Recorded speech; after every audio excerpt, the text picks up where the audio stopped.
कौन है इजारादार कौन है हाजिर थे और बोले वाले कौन है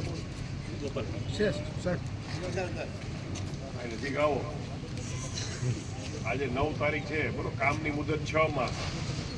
એટલે બેન આપણે 9/6/2025 આવવાનું છે લોકાર્પણ કરવા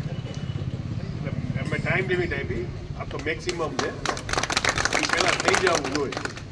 ચોમાસામાં અધકચરું રહી જાય ને એવું થાય એવું નહીં મજા આવે ટાઈમે પૂરું કરજો ભદ્રાજી કહે છે કે વહેલું થાય તો અતિ ઉત્તમ એ તો આ રાજવીરભાઈ ને શૈલેન્દ્રભાઈ રોજ ધ્યાન રાખશે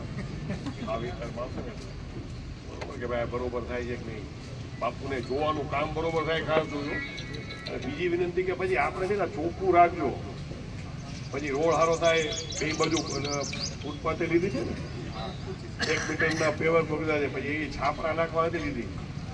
શ્રદ્ધાળુ આવે ને હાલવા માટે લીધી એટલે વારંવાર ન હોય થોડી આપણે સેલ્ફ ડિસિપ્લિન રાખવાની તો લોકો અહીંયા આવે ને એનું સારું થાય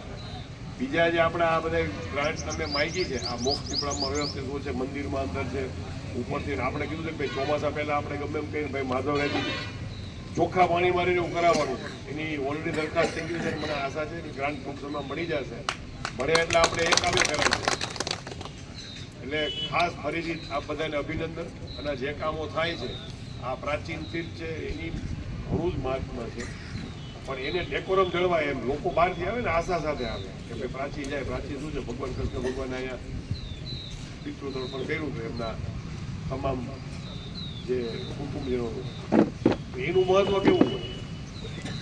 લોકો આવે પછી એને એમ થાય કે હું ગાડી લઈને પહોંચી હોય કોને એવું હતું સંજર્શન હતું ટ્રાફિક હતું ઓલું હતું